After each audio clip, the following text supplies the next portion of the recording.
Welcome back to the Arise interview. I'm Charles Eniekolu. Now, by some accounts, Nigeria is drowning in debt, with its external debt to total revenue increasing from 8% in 2011 to 400% in 2020 by some estimates. The experts say it's a serious red flag, especially as oil revenue continues to dwindle.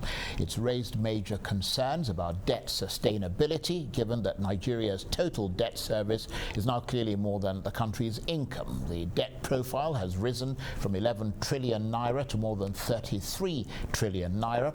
And while the money is borrowed in foreign currency, the value of the naira has been falling.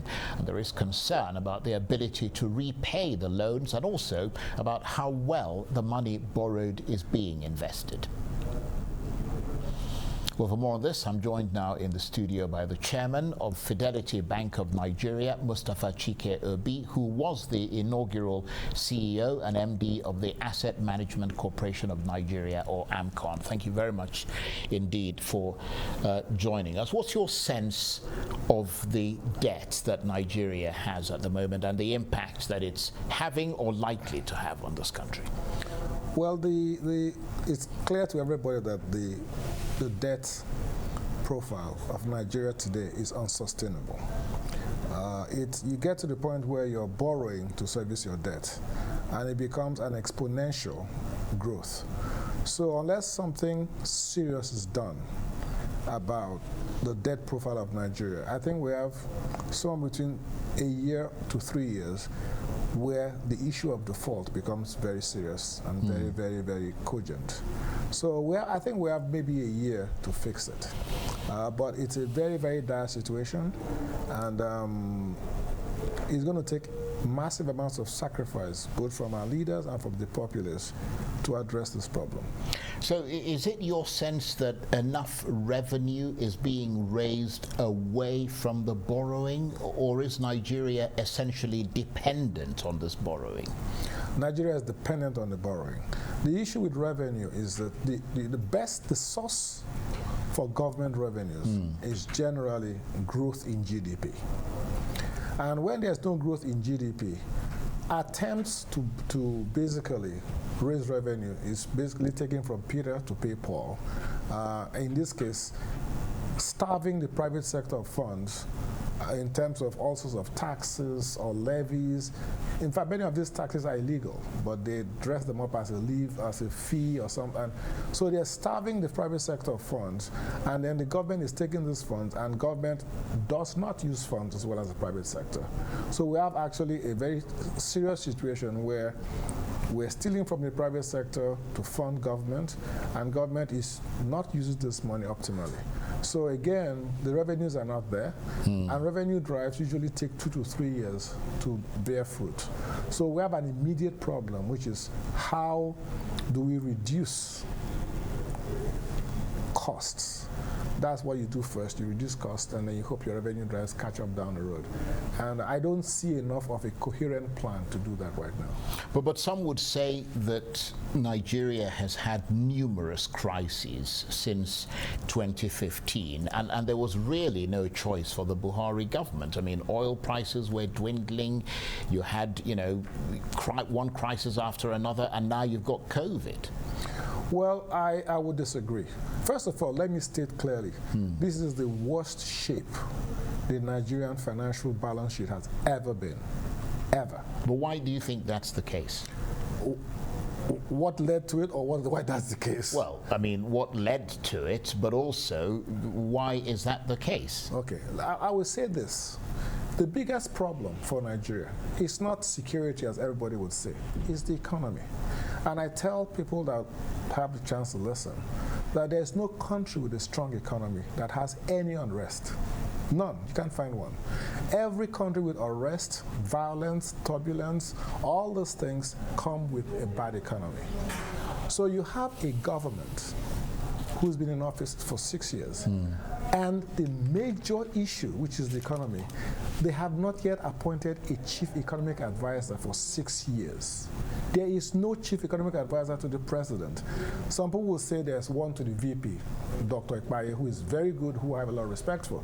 But he is not the chief economic advisor to the president. That position has remained unfilled. It makes no sense that your biggest issue, at which you are not doing well, you don't find brilliant Nigerians all over the world to come and fill a critical role. It baffles me. So when you ask me why we're in this position, I say we're in this position because of bad management. Right.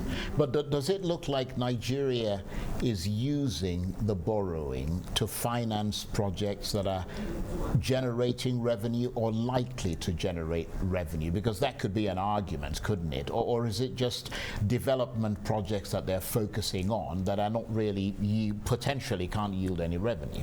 Well, the answer is in, because the GDP is not growing. Right. So clearly, these are not productive. They have not been used productively the last 6 years.